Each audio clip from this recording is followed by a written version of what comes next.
சக்தி என்ன பண்ணுறாரு, பொன்னி வந்து கஷ்டப்படுறத பார்த்துட்டு ரொம்ப மனசு கஷ்டப்படுறாரு. ஒரு ஃபேன் வாங்கிட்டு போயிட்டு வந்து குடுக்குறாரு. அவங்க வேலை செய்ற அந்த ஓனர்கிட்ட, இந்த மாரி நீங்களே குடுத்துருங்க பொன்னிக்கிட்டன்னு சொல்றாரு. அவரும் பொன்னிக்கு வந்து கூப்பிடுறாரு. பொன்னி அர்ஜென்ட்டா வராங்க. என்னண்ணா, எதுக்கு என்ன ஃபோன் பண்ணி கூப்பிட்டீங்க? அப்படின்னு சொல்லிட்டு கேட்குறாங்க.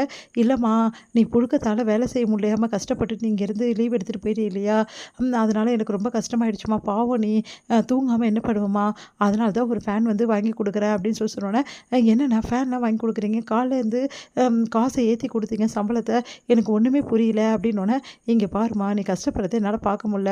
தினமும் வந்து இந்த மாரி லீவ் போட்டீன்னா நல்லாருக்குமா?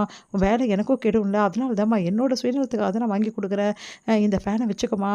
கொஞ்சம் கொஞ்சமா வந்து நீ வாங்குற சம்பளத்த நான் பிடிச்சுக்கிறேன்" அப்டின்றாரு.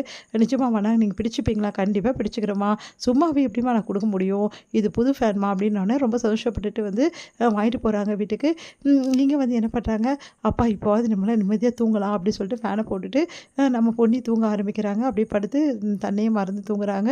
இங்க இது எல்லாத்தையும் செஞ்ச வந்து நம்ம சக்தி என்ன பண்றாரு, பொன்னிய மறைஞ்சிருந்து பார்க்குறாரு. பொன்னி சந்தோஷமா நிம்மதியா தூங்குறத பார்த்துட்டு ரொம்ப சந்தோஷமடைறாரு. "இங்க பாரு பொன்னி, இதுக்கப்புறம் வந்து உன்னோட விஷயங்கள் எல்லாத்தையுமே வந்து நான் இப்படி தான் பண்ண போறேன். மறைமுகமா தான் உனக்கு உதவி செய்ய போறேன். நேரடியா உதவி செஞ்சா கண்டிப்பா நீ ஏத்துக்க மாட்ட. அதனால உன்ன என்னால இப்படிலாம் தவிக்க விடவே முடியாது. உனக்கு தேவையான உதவி எல்லாத்தையும் நான் இப்படி தான் பண்ணிட்டு தான் இருப்பேன்." அப்படின்னு சொல்லிட்டு ரொம்ப சந்தோஷமா வந்து பார்த்துட்டு வராரு. அடுத்து வந்து பிரீத்தி வந்து சக்தி கிட்ட பேச வராங்க. "சக்தி உங்ககிட்ட கொஞ்சம் பேசணும் உன்கிட்ட" அப்படின்னு சொல்றாங்க. "என்ன விஷயம் பிரீத்தி?" அப்படின்னு சொல்லிட்டு கேட்டோனே, "காலைல ஏன் சக்தி என்கிட்ட அப்படி நடந்துக்கிட்ட? எனக்கு ரொம்ப கஷ்டமாயிடுச்சு தெரியுமா? எனக்கு வேலையே ஓடல. ரொம்ப கஷ்டமாயிடுச்சு" அப்படின்னோனே, "என்ன நடந்துக்கிட்ட? எனக்கு ஒண்ணும் புரியலையே" அப்படின்றாங்க. "இங்க பாரு சக்தி, நம்ம 2 பேரும் இதுவரைக்கும் ஒண்ணா தானே போயிருக்கோம். திடீர்னு வந்து நீ மட்டும் போ, நான் வரல அப்படி சொன்னா என்ன அர்த்தம்? ஏன் அப்படி என்ன ஒதுக்குற சக்தி? நான் என்ன பண்ணேன்? நான் எந்த தப்புமே பண்ணலையே! பொன்னி தானே எல்லா தப்பும் பண்ணா. நம்ம 2 பேரும் ஆசை ஆசையா கல்யாணம் பண்ணிக்கணும்னு சொல்லிட்டு காதலிச்சு கல்யாணம் பண்ணிக்கணும்னு நெனச்சோம். ஆனா நம்ம 2 பேரையும் பிரிச்சது வந்து பொன்னி தானே!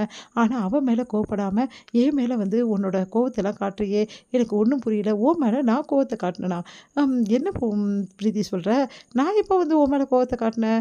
காலையில நீ போணும்ன, சரி நீ கிளம்புன, நான் அப்புறமா வரேன்னேன். இதுல என்ன தப்பு இருக்கு? இங்க பார் பிரீத்தி, நீ என் கம்பெனில வந்து ஒர்க் பண்ற ஸ்டாஃபு. அதனால நான் என் ஸ்டாஃப்க்கு என்ன முக்கியத்துவத்த குடுக்குறேனோ, அதுதான் உனக்கும் நான் தரேன். அவ்வளதானே! வெறும் ஸ்டாஃப் தானா நானு? அப்போ உனக்கு எதுவுமே இல்லையா? அப்டி சொல்லிட்டு கேட்குறாங்க.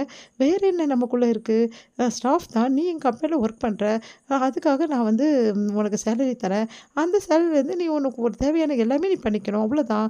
அதுக்காக நான் என்ன பண்ண முடியும்? அப்டின்னோனே, "என்ன சக்தி இப்படிலாம் பேசுற?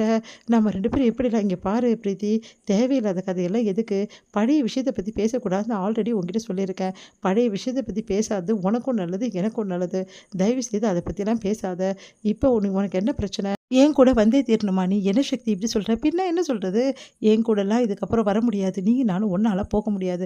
உன் வேலை என்னமோ வழிய பார்த்துக்கோ. என்னோட வழிய நான் பார்த்துக்கிறேன். தேவையில்லாதெல்லாம் வந்து பண்ணிட்டு இருக்காத பிரீத்தி" அப்படி சொல்லிட்டு போறாரு. அது கேட்டு பிரீத்தி செமையா கடுப்பாயிடுறாங்க. உடனே அவங்க அப்பா, அம்மாக்கு கால் பண்ணி பேசுறாங்க. "பார்த்தீங்களாப்பா, என்ன நடந்ததுன்னு சொல்லிட்டு" அப்படின்னோனே, "என்னம்மா நடந்தது?" அப்படின்னு சொல்லிட்டு கேட்குறாங்க. நடந்த விஷயத்தெல்லாம் பிரீத்தி சொல்றாங்க.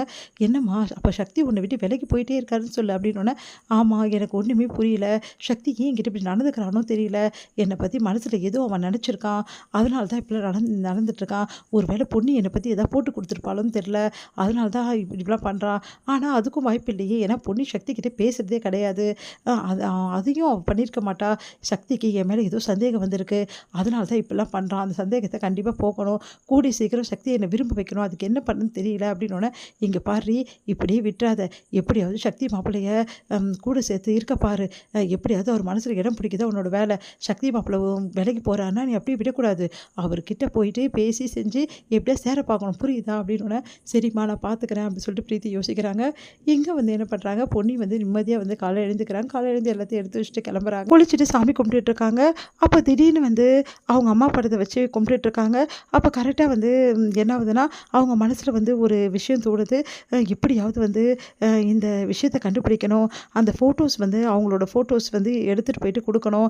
எப்படி அவங்க ஃபோட்டோவ நான் எடுக்க போறேன்? எனக்கு ஒண்ணுமே புரியல. அவங்க ஃபோட்டோ கேட்டாங்க. அப்பதான் வந்து அந்த நாடகக்காரங்கள கண்டுபிடிக்கவும் முடியும்னு சொன்னாங்க. அந்த வேலைய நான் செய்யாமயே இருக்கேன். எப்படியாவது அந்த ஃபோட்டோவ நான் கண்டுபிடிக்கணும் அப்படி சொல்லிட்டு யோசிக்கிறாங்க. உடனே கண்ணு திறக்கும்போது கரெக்ட்டா ஒரு லிங்கம் இருக்காங்க. ஆல்ரெடி வந்து ஒரு சாமி குடுத்த அந்த லிங்கம். அத எடுத்து பார்க்குறாங்க. உடனே அத தொட்டோனே அவங்களுக்கு ஒரு நம்பிக்கை பிறக்குது.